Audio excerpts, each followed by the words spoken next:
Assalamualaikum warahmatullahi wabarakatuh. Allahumma sholli ala Sayyidina Muhammad. Allahumma gfir lana wali walidaya warhamhuma kama rubayana sigoro. Sahabat beriman, akhirnya pada bulan Ramadan, pada tahun ketiga dari masa pengasingan di Gua Hiro, Allah berkehendak untuk melimpahkan rahmatnya kepada penghuni bumi, memuliakan beliau dengan membual dan menurunkan Jibril kepada beliau sambil membawa ayat-ayat Al-Quran. Dari Aisyah radhiyallahu anha, awal permulaan wahyu yang datang kepada Rasulullah Shallallahu Alaihi Wasallam ialah berupa mimpi yang hakiki di dalam tidur beliau. Beliau tidak melihat sesuatu di dalam mimpinya, melainkan ada sesuatu yang datang menyerupai fajar subuh. Kemudian beliau paling suka mengasingkan diri. Beliau menyendiri di Gua Hiro dan beribadah di sana pada malam hari, sebelum pulang ke keluarga dan mengambil bekal. Beliau menemui Sayyidah Khadijah dan mengambil bekal seperti biasanya, hingga datang kebenaran tatkala beliau sedang berada di Gua Hira. Malaikat mendatangi beliau seraya berkata, "Bacalah." "Aku tidak bisa membaca," jawab beliau. Malaikat Jibril memegangiku dan merangkulku hingga aku merasa sesak.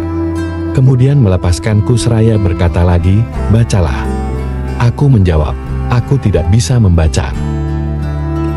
Malaikat Jibril memegangiku dan merangkulku hingga ketiga kalinya, hingga aku merasa sesak, kemudian melepaskanku lalu berkata, "Bacalah dengan menyebut nama Rabbmu yang menciptakan. Dia telah menciptakan manusia dari segumpal darah. Bacalah, dan Rabbmu lah yang paling pemurah, yang mengajar manusia dengan perantaraan Al-Kalam. Dia mengajarkan kepada manusia apa yang tidak diketahuinya."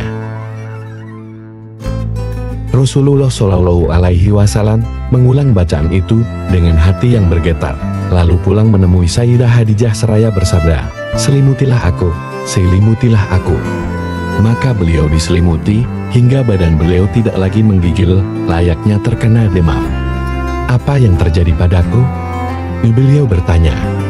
Maka Sayyidah Khadijah memberitahukan apa yang baru saja terjadi.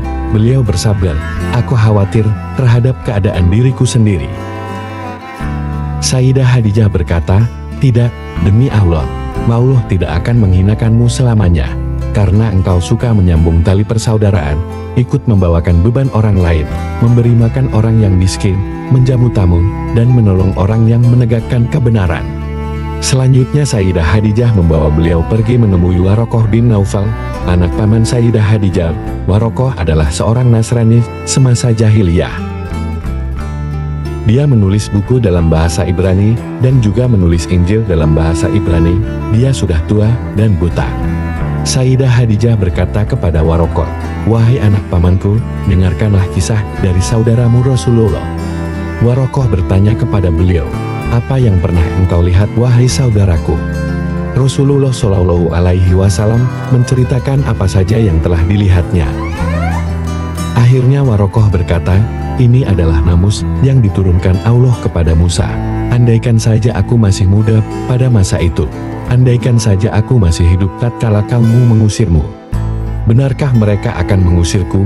beliau bertanya. "Benar. Tak seorang pun pernah membawa seperti yang engkau bawa, melainkan akan dimusuhi. Andaikan aku masih hidup pada masamu nanti, tentu aku akan membantumu secara sungguh-sungguh." Warokoh meninggal dunia pada saat-saat turun wahyu. Dari Jabir, Rasulullah bersabda, "Tatkala aku sedang berjalan, tiba-tiba ku dengar sebuah suara. Aku melihat ke arah langit. Ternyata di sana ada malaikat yang mendatangiku di Gua Hira.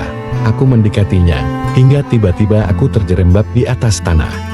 Kemudian aku menemui keluargaku dan kukatakan, 'Selimutilah aku, selimutilah aku.'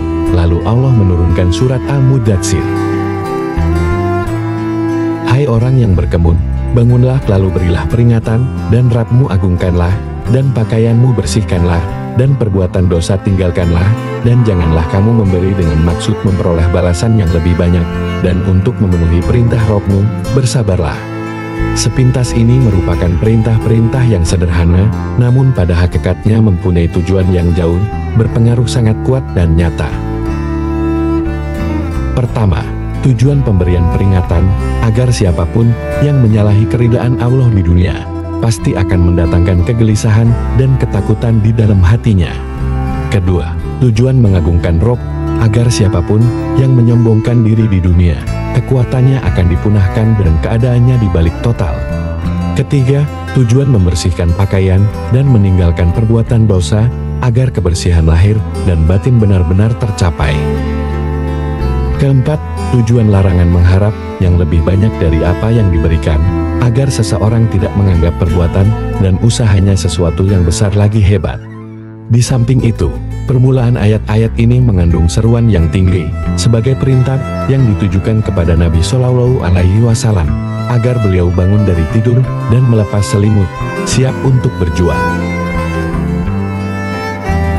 Hai orang yang berkemul, bangunlah, lalu berilah peringatan, seakan-akan Allah berfirman, sesungguhnya orang yang hidup untuk dirinya, bisa hidup tenang dan santai. Tapi engkau yang memanggul beban besar ini, mengapa tidur-tiduran saja, mengapa engkau santai-santai saja? Mengapa engkau masih di atas tempat tidur yang nyaman dan tenang-tenang saja? Bangunlah untuk menghadapi urusan besar yang sudah menantimu, beban berat sudah menunggu di hadapanmu.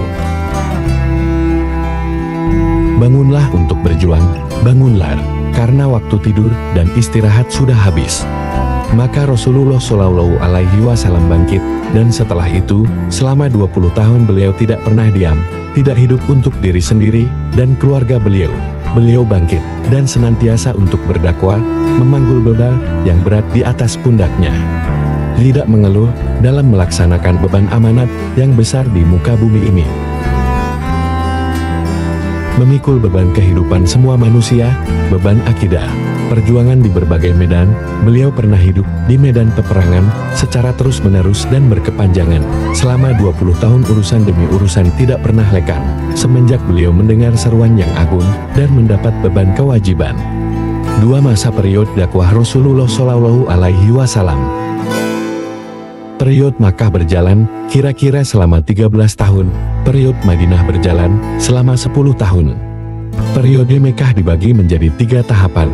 Tahapan dakwah secara sembunyi-sembunyi selama 3 tahun, tahapan dakwah secara terang-terangan di tengah penduduk Mekkah sejak tahun ke-4 dari nubuah hingga akhir tahun ke-10. Tahapan di luar Mekkah dan penyebarannya dari tahun 10 hingga hijrah ke Madinah. Makkah merupakan sentral agama bangsa Arab.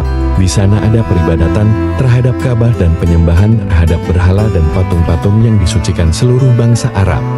Cita-cita untuk memperbaiki keadaan tentu bertambah sulit dan berat jika orang yang hendak mengadakan perbaikan jauh dari lingkungan mereka. Hal ini membutuhkan kemauan keras yang tidak berubah diguncang musibah dan kesulitan. Maka dalam kondisi seperti ini, tindakan yang paling bijaksana dalam memulai dakwah dengan sembunyi-sembunyi, agar penduduk Mekkah tidak kaget, karena tiba-tiba menghadapi sesuatu yang menggusarkan kepercayaan mereka.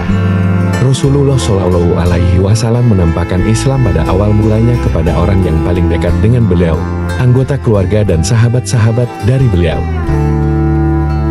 Beliau menyeru mereka kepada Islam, juga menyeru siapapun yang dirasa memiliki kebaikan yang sudah beliau kenal secara baik, dan mereka pun mengenal beliau secara baik, yaitu mereka yang memang diketahui mencintai kebaikan dan kebenaran, dan mereka mengenal kejujuran dan kelurusan beliau.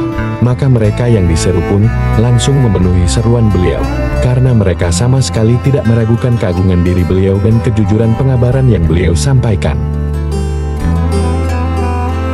Mereka dikenal dengan sebutan As-Sabiqunal Awwalun, yang terdahulu dan yang pertama-tama masuk Islam. Mereka adalah istri beliau Ummul Mukminin Sayyidah Khadijah binti Khuwailid, pembantu beliau Zaid bin Haritsah, anak paman beliau Ali bin Abu Thalib, Abu Bakar As-Siddiq. Mereka ini masuk Islam pada hari pertama dimulainya dakwah. Abu Bakar sangat bersemangat dalam berdakwah Islam. Dia adalah seorang laki-laki yang lemah lembut, pengasih dan ramah, memiliki akhlak yang mulia dan terkenal. Kaumnya suka mendatangi Abu Bakar, karena dia dikenal sebagai orang yang memiliki pengetahuan dan sukses dalam berdagang, serta baik pergaulannya dengan orang lain. Maka dia menyeru orang-orang dari kaumnya, yang biasa duduk-duduk bersamanya, dan yang dapat dipercayainya berkat seruannya. Ada beberapa yang masuk Islam, yaitu Utsman bin Affan, Az-Zubair bin Al-Awwam, Abdurrahman bin Auf, Sa'ad bin Abu Waqqas, dan Talhah bin Ubaidillah. Mereka ini adalah orang-orang yang lebih dahulu masuk Islam, barisan pertama dan fajar Islam. As-sabiqunal awalun berjumlah lebih dari 40 orang. Setelah itu banyak orang yang masuk Islam, laki-laki dan perempuan, sehingga nama Islam menyebar di seluruh Mekah dan banyak yang membicarakannya.